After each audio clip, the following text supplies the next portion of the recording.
आइए आपकी मुलाकात करवाते हैं एक शानदार नतीजे पेश करने वाली कंपनी इरेडा से। और जैसा आप जानते हैं, इंफ्रास्ट्रक्चर फाइनेंसिंग की ये कंपनी है और ग्रीन फाइनेंसिंग के कारोबार में देश की सबसे अग्रणी कंपनी है। आइए हमारे साथ कार्यक्रम में शामिल हो रहे हैं कंपनी के चेयरमैन और मैनेजिंग डायरेक्टर प्रदीप कुमार दास साहब, जो मई 2020 से कंपनी के सीएमडी हैं।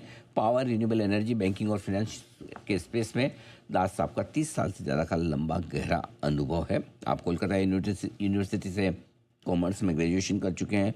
जेवियर इंस्टीट्यूट से भुवनेश्वर में आपने post graduation diploma in management किया है और आईसीएमआई और साथ ही आईसीएसआई यानी कि सीएस इंस्टीट्यूट के भी आप मेंबर हैं। दास साहब, गुड मॉर्निंग, बहुत बहुत स्वागत है आपका सर। धन्यवाद हमें समय देने के लिए। बहुत ही दमदार परफॉर्मेंस आई है कंपनी की आपकी। एक बार फिर से इस तिमाही में आय देख लें, चाहे कामकाजी मुनाफा देख लें, एसेट क्वालिटी देख लें, हर एक लेवल पर काफ़ी इंप्रूवमेंट आता हुआ दिखा है। सबसे पहले तो समझाएं सर, क्या खास वजह रही इस दमदार तिमाही के पीछे? ये तो जो हमारा लगातार ये इस क्वार्टर नहीं है, लास्ट 25 क्वार्टर हो गया। लास्ट 5 ईयर्स एंड 9 मंथ्स हो गया है कि लगातार वृद्धि हो रहा है। एक तो देश में रिन्यूएबल एनर्जी का जो ग्रोथ मोमेंटम है वो बरकरार है। देखेंगे तो ऑलमोस्ट 22.5% CAGR का भारी ग्रोथ हो रहा है। और लास्ट ईयर में 49.18 गीगावाट, 2025 में 49.18 गीगावाट लग चुका है। जब मैं CAGR रिन्यूएबल का बता रहा हूँ 22.6 है और हमारा इरेडा का जो लोन बुक का ग्रोथ है 27-28% है। तो जो देश का ग्रोथ है उसका ग्रोथ रेट से थोड़ा आगे है, क्योंकि जैसे आपने बताया कि देश का हम सर्वप्रथम कंपनी है और सबसे बड़ी कंपनी जो प्योर ग्रीन फाइनेंस कंपनी में गिने जाते हैं। तो हमारा मेन मुद्दा इसमें ये था कि जो थोड़ा बहुत मार्केट में स्लो डाउन और रिसेशन का लोग सोच रहे थे because of the geopolitical conditions और अदर फैक्टर्स, बट ऐसा कुछ हुआ नहीं। इसका बावजूद भी देश में 49.18 गीगावाट लगा है। और सोलार में देखेंगे खास करके उसी में से ही लगा है करीब 38, और विंड में 6 गीगावाट लगा है। तो मोमेंटम कायम है। हो सकता है जो जियोपॉलिटिकल कंडीशन और ग्लोबल सिनेरियो है वो थोड़ा गड़बड़ ना होता, शायद ये और बढ़ जाता। जैसे हमारा मंत्रालय 1 साल पहले बोले थे कि हम 50 गीगावाट का हर साल लगाने का प्रयास करेंगे।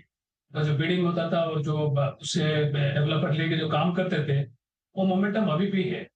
थोड़ा ऊपर चढ़ाव रहा है साल साल का इधर में, लेकिन वो एंड ऑफ द ईयर जो रहा वो काफी अच्छा रहा है। हमारा जो रहा है, क्योंकि मार्केट बोरोइंग का मार्केट देखेंगे काफी कॉम्पिटेटिव रहा है, इसीलिए थोड़ा बहुत 3% के लगभग हमारा यील्ड घटा है। लेकिन पिछला भी अगर देखेंगे, कॉस्ट ऑफ बोरोइंग 8% घटा है। वो हमारा सबसे बड़ा फायदे में हुआ है।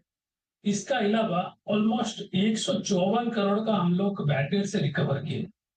आपको याद होगा जब अप्रैल में जेंसल को लेके बहुत बातें उठा था, उस टाइम हमारे निवेशकों या बाजार में इरेडा का एक्टिविटी को लेके काफी चिंतित हुए थे। काफी मेरे ख्याल से होना अनिवार्य था।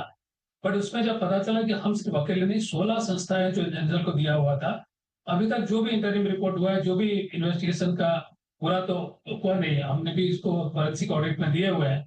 तो अभी तक का जो नतीजा आया उससे लगभग वही प्रमाणित होता है। जो बोरोवर था उनका साइड से कॉर्पोरेट गवर्नेंस और मिसमैनेजमेंट का ज्यादातर ये है। सिंस ये अभी इन्वेस्टिगेशन हो रहा है, आगे पता चलेगा। बट इसका अलावा हमारा जो 2-4 अकाउंट हमने रिकवरी से एड्रेस किए हैं, तो उससे करीब 154 करोड़ का जो बैड डेट है रिकवरी। बैड डेट का मतलब जो एनपीए हुआ था और हमने राइट ऑफ किए थे, उसमें से हमने रिकवर किया है।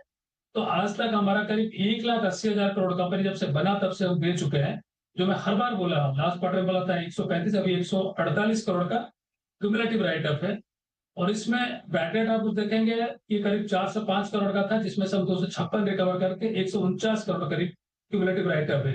1,80,000 करोड़ फाइनेंसिंग में 38 साल में अगर 149 करोड़ का राइट ऑफ होता है, उसका मतलब हमारा एसेट क्वालिटी काफी अच्छा है। और ये भी जो थोड़ा बहुत हमने ऑलरेडी एनपीए का प्रतिशत जो अप्रैल के बाद जून में बढ़ गया था, धीरे धीरे वो कम होकर अभी भी काफी कम हुआ है। और आगे भी वो उम्मीद है, भरोसा है, उम्मीद नहीं भरोसा है, विश्वास भी है कि उसको भी हम और कम करेंगे। और जो रफ्तार हमारा ग्रोथ का 27-28% लोन बुक है, वो रफ्तार आगे भी रहेगा, उससे आगे वृद्धि होने का भी उम्मीद। ठीक बात है। तो बहुत ही बेहतरीन तिमाही रही और उसके पीछे सारे ट्रिगर्स भी आपने बताए हैं। सर, अब अगली तिमाही के लिए मैं आपसे थोड़ा सा अनुमान लेना चाहता हूँ। क्या इसी तरह की परफॉर्मेंस उम्मीद करें कि इस साल की चौथी तिमाही में भी रहेगी कंपनी की तरफ से? मैं सिर्फ सिंपल गणित बताऊंगा। हम लोग का अभी तक का जो गणित रहा है, जो 9 महीने में करते हैं, 3 महीने से लगभग हम उतना करते हैं। अब उतना हो नहीं पाएगा, शायद समय बताएगा। बट सबसे बड़ा आप देखेंगे, हम लोग का जो क्वालिटेटिव कॉर्पोरेट गवर्नेंस है, आज भी देश में पहला बैंकिंग नॉन बैंकिंग संस्था है जो रिजल्ट अपना पब्लिश करके ऑडिटेड, पूरा ऑडिटेड, ये लिमिटेड रिव्यू नहीं है जो सेबी का रिक्वायरमेंट है, उससे आगे बढ़ के है। जो मार्च में हर कंपनी करते हैं वो हम हर क्वार्टर में वो करते हैं, और 9 तारीख को हमने पब्लिश किया है। और उससे बड़ी इंपॉर्टेंट है कि 31 दिसंबर को रात को हमने अपना लोन बुक का फिगर भी प्रोविजनल पब्लिश किया है।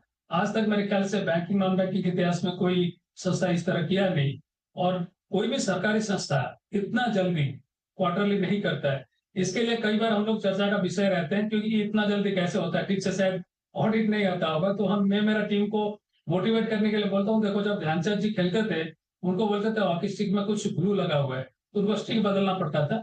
इसलिए आप उस पर चिंता मत करिए, आप पूरा ट्रांसपेरेंसी मेंटेन करिए, डिजिटाइज करिए, ऑटोमेट करिए, ईज ऑफ डूइंग बिजनेस को एनाबल करिए। समय आएगा, 1 सप्ताह का भीतर करके हम देंगे।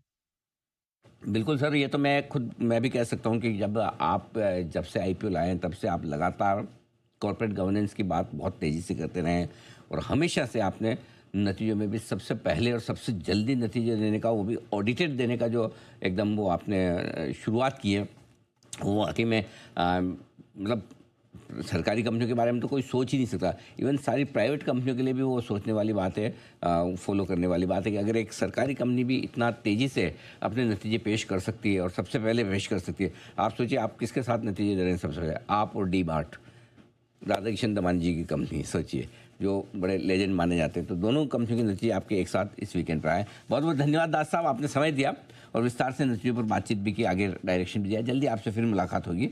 आज के लिए बहुत बहुत शुक्रिया sir, thank you so much sir.